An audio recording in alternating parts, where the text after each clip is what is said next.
कि कैपेसिटेंस और parallel plate capacitor partially field. Last video में हमने किया था कंप्लीटली फिल्ड के लिए कि पूरी तरह से जब भरा हो उस कंडीशन के लिए। अभी हमें करना है पूरी तरह से ना भर के उसमें कोई एयर के लिए भी स्पेस हो। तो देखो सबसे पहले हम क्या करते हैं कि एक ये कैपेसिटर हमने मान लिया और ये जो कैपेसिटर है इसकी थिकनेस है भाई डी। और चार्जेस की अगर बात करें तो एक साइड इसके प्लस क्यू चार्ज और एक side minus Q charge equal amount में। यहाँ की surface charge density plus sigma और यहाँ की surface charge density minus sigma. अब हमें क्या करना है कि इसके अंदर एक स्लैब हमें डालिए, डाइलेक्ट्रिक स्लैब। तो ये मान लिया हमने इसके अंदर एक डाइलेक्ट्रिक स्लैब डाल दी इतने पार्ट में। और ये जो डाइलेक्ट्रिक स्लैब है इसकी थिकनेस जो है वो है स्मॉल टी। और कंडीशन एक हमारे पास ये है कि जो डी है वो ग्रेटर देन टी है। तो अब अगर हम पहले बात करें कि भाई एयर वाला स्पेस कितना होगा, एयर के लिए जो स्पेस बचा इस स्लैब के अंदर, देखो इतने पार्ट के अंदर या इधर से इतने पार्ट की बात करें तो एयर का हिस्सा है वो कितना पार्ट हो जाएगा डी माइनस टी। और इस फील्ड के लिए जो इलेक्ट्रिक फील्ड होगा हमारा, जो विद्युत क्षेत्र होगा इस वाले क्षेत्र के लिए, उसको हम क्या लिख देंगे भाई ई नॉट की अगर हम बात कर रहे हैं तो इसको हम लिख सकते हैं sigma upon epsilon not free space के लिए, निर्वात के लिए, या फिर इसी को हम लिख सकते हैं Q by A epsilon not. ये हमारा आ गया फ्री स्पेस के लिए। और अगर डाइलेक्ट्रिक स्लैब की हम बात करें, इस ये जो डाइलेक्ट्रिक स्लैब हमने डाले, जो पैरावैद्युत हमने पदार्थ डाला है उसका जो पैरावैद्युतांक या डाइलेक्ट्रिक कांस्टेंट वो है एप्सिलॉन नॉट। तो यहाँ का जो रिजल्टेंट इलेक्ट्रिक फील्ड या परिणामी विद्युत क्षेत्र होगा वो कितना होगा भाई ई नॉट बाई एप्सिलॉन आर हो जाएगा। ये वाला परिणामी विद्युत क्षेत्र हमारा, ठीक है भाई। यहाँ से अगर हम आगे बात करें तो देखो इसी चीज को अगर आप चाहो तो ऐसा भी लिख सकते हो Q by A epsilon naught epsilon R की फॉर्म में हम इसे रख सकते हैं। इसके बाद हम बात कर लेते हैं पोटेंशियल डिफरेंस, या फिर ऐसा कहें कि इफेक्टिव पोटेंशियल डिफरेंस यहाँ का कितना होगा, प्रभावी विद्युत विभव, इफेक्टिव पोटेंशियल डिफरेंस।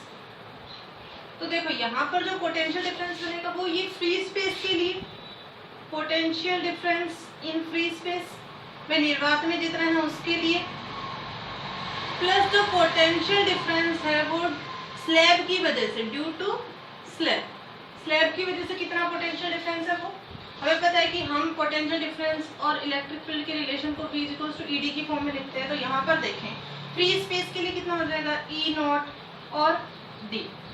अगर हम बात करते हैं पोटेंशियल डिफरेंस, ये फ्री स्पेस कितना है भाई डी, पूरा फ्री स्पेस थोड़ी ये इतना है, तो डी माइनस टी वाला एक्स प्लस करके अगर हम बात करें स्लैब की वजह से तो ये हमारा कितना होगा भाई ई नॉट अपॉन एप्सिलॉन आर, और स्लैब की थिकनेस कितनी है हमारी टी। यहाँ से हम इसको अंदर मल्टीप्लाई अगर करते हैं या फिर ऐसा करें हम यहाँ से ई नॉट को कॉमन ले ले तो ये हमारा फैक्टर बचा डी माइनस टी, यहाँ पर हमारे पास बचेगा टी अपॉन एप्सिलॉन आर। और हम ई नोट की वैल्यू यहाँ पर Q upon A epsilon naught रख सकते हैं। ये हमारा हो जाएगा D minus T plus T by epsilon R. अब यहाँ से अगर हम कैपेसिटेंस की वैल्यू निकालें तो हमें पता है सी इज इक्वल टू हम क्या लिख सकते हैं भाई क्यू बाई वी। सी बराबर Q by V, Q as it is, V की वैल्यू अगर हम प्लेस करें तो Q upon A epsilon nought into D minus T plus T by epsilon R. Q से क्यू हमारा कैंसिल, तो C का जो ओवरऑल रिजल्ट हमें मिला वो मिला A epsilon naught divided by D minus T plus T upon epsilon R. और हम यहाँ से एक और स्टेप कर सकते हैं, अपर टर्म एज इट इज, नीचे का देखो बेटा डी एज इट इज, और इन दोनों में से हमने क्या कर लिया टी को कॉमन ले लिया, ये दोनों लास्ट फैक्टर्स में से। तो ये तो हो गया माइनस टी हमने कॉमन लिया तो 1 माइनस 1 अपॉन एप्सिलॉन आर। ये हमारा आ गया कैपेसिटेंस। अगर कोई डाइलेक्ट्रिक जो मीडियम है वो पार्शियली फिल्ड हो किसी स्लैब किसी कैपेसिटर में। अब इसके लिए हम कुछ स्पेशल कंडीशन की बात कर लें तो देखो पहले अगर हम ऐसा कहें कि जो T और D है हमारे वो बराबर, तो यहाँ पर हम वैल्यू रखते हैं कैपेसिटेंस के लिए तो A अपॉन एप्सिलॉन नॉट। ये यहाँ पर हम T और D को बराबर करके ये लिख सकते हैं D minus D plus D upon epsilon R, ये कैंसिल, एप्सिलॉन आर ऊपर तो A epsilon naught epsilon R by D, ये हमारा कैपेसिटेंस आ गया। दूसरी कंडीशन की अगर हम बात करें कि थिकनेस जो है स्लैब की वो 0 है, अगर स्लैब की थिकनेस 0 है तो उस कंडीशन में यहाँ पर हम रिजल्ट रखे दें जो हमारा कैपेसिटेंस है धारिता है वो कितनी हो जाएगी, A epsilon naught as it is, यहाँ पर डी माइनस 0 प्लस 0, तो ये हो गया ए एप्सिलॉन नॉट बाई डी। ये कंडीशन आ गई हमारी फ्री स्पेस के लिए, और ये कंडीशन हमारी आ गई जब कोई डाइलेक्ट्रिक मीडियम किसी कैपेसिटर की प्लेट्स के बीच में रखा हुआ। नेक्स्ट है देखो पैरेलल प्लेट कैपेसिटर की प्लेट्स के बीच में डिफरेंट डाइलेक्ट्रिक्स, अलग अलग थिकनेस के अलग अलग डाइलेक्ट्रिक्स हमें फिल करने हैं। अभी लास्ट हमने किया है कि पार्शियली फिल्ड, ये भी पार्शियली फिल्ड होंगे डिफरेंट डाइलेक्ट्रिक्स। तो देखें सबसे पहले हम कंसिडर कर लेते हैं कि ये कोई हमारे पास कैपेसिटर प्लेट, इस तरह से एक प्लेट पर पॉजिटिव चार्ज और दूसरी प्लेट पर सेम अमाउंट में नेगेटिव चार्ज, इस तरह से। अब इन प्लेट्स की जो थिकनेस है यहाँ से यहाँ तक की, ये हमने कंसिडर कर ली कि भाई ये डी थिकनेस है, और इसके अंदर डायरेक्ट स्लैब्स भरी हुई है अलग अलग थिकनेस की। मान लिया एक स्लैब ये है इस तरह से,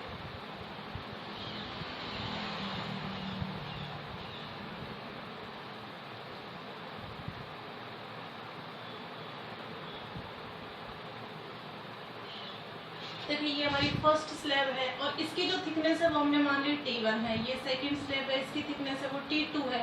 इसी तरह से थर्ड स्लैब की थिकनेस है T3, ऐसे अप टू सो ऑन चल के nth जो स्लैब है उसकी हमने थिकनेस मान ली Tn। अगर यहाँ पर हम डाइलेक्ट्रिक कांस्टेंट की बात करें तो देखो फर्स्ट स्लैब का जो डाइलेक्ट्रिक कांस्टेंट है वो है एप्सिलॉन R1, इसी तरह से सेकंड का एप्सिलॉन R2, थर्ड का epsilon R3 up to epsilon Rn।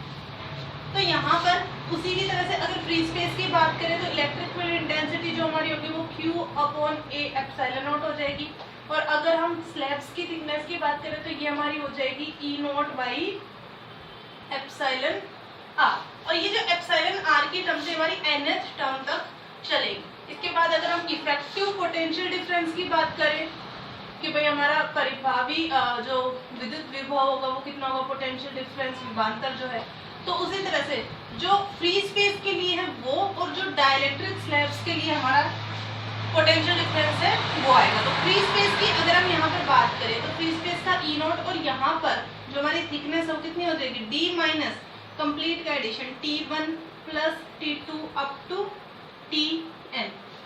और इसी तरह से अगर हम आगे बात करें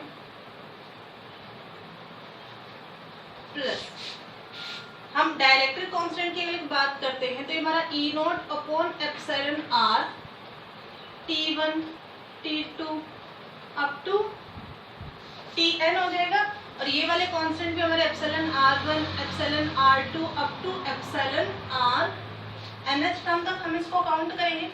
इसके बाद की अगर हम बात करें तो E नॉट हम यहाँ से कॉमन ले लेते हैं, टर्म हमारे पास बचेगी D minus T1 plus T2 up to Tn। इनको आगे अगर हम सॉल्व करते हैं तो T1 अपॉन एप्सिलॉन R1, इसी तरह से T2 upon epsilon R2 up to Tn upon epsilon Rn term तक ये हमारे पास कांस्टेंट हो जाएंगे। यहाँ पर हम इसको Q upon A epsilon naught की फॉर्म में लिख सकते हैं। ये term as it is D minus T1 plus T2 up to Tn plus T1 upon epsilon R1 T2 upon epsilon R2 up to Tn upon epsilon Rn। यहाँ से अगर हम आगे कैपेसिटेंस से धारिता निकाले तो वो हमें पता है Q बाई V हमारा होता है। Q as it is V की ये कंप्लीट टर्म हम रख देंगे Q upon A epsilon naught D minus T1 plus T2 up to Tn plus T1 upon epsilon R1 plus T2 upon epsilon R2 up to Tn upon epsilon Rn। Q से Q cancel, और जो C की value हमारे पास यहाँ पर overall I A epsilon naught upon D minus T1 plus T2 plus T3 up to Tn plus T1 upon epsilon R1 plus T2 upon epsilon R2 up to T N upon epsilon R N. ये हमारा कैपेसिटेंस आ गया जब different different thickness के dielectric mediums किसी capacitor plate के inside भरे हुए हों। इसके बाद अगर हम बात करें कि जो हमारा टी, ये जो थिकनेस है T1 plus T2 plus T3, ये जो कंप्लीट थिकनेस है ये हमारी D के बराबर है। मान लिया हमने कि स्पेशल कंडीशन या लेट हमने कर लिया कि भाई T1 plus T2 up to ये टोटल जो थिकनेस है हमारी ये D के बराबर है। कहने का मतलब एयर के लिए स्पेस नहीं है। उस कंडीशन में अगर हम कैपेसिटेंस की बात करें तो कैपेसिटेंस देखिए हमारा क्या हो जाएगा, A epsilon naught D as it is minus इस कंप्लीट टर्म की जगह हमें क्या रखना है D और plus T1 upon epsilon R1 T2 upon epsilon R2 up to Tn upon epsilon Rn। यहाँ से D से D कैंसिल, तो इस कंडीशन में जो हमें कैपेसिटेंस मिलेगा वो हमारा हो जाएगा A epsilon naught upon T1 upon epsilon R1 plus T2 upon epsilon R2 up to Tn upon epsilon Rn। ये कैपेसिटेंस उस कंडीशन में जब डाइलेक्ट्रिक स्लैब्स किसी कैपेसिटर प्लेट के बीच में रखी हुई हो लेकिन वो कंप्लीटली फिल्ड हो। पार्शियली की अगर बात आएगी तो D minus T1 plus T2 up to Tn और आगे की टर्म, और अगर कंप्लीटली फिल्ड है तो सिंपल D और T का रिलेशन क्या हो जाएगा, कैंसिल।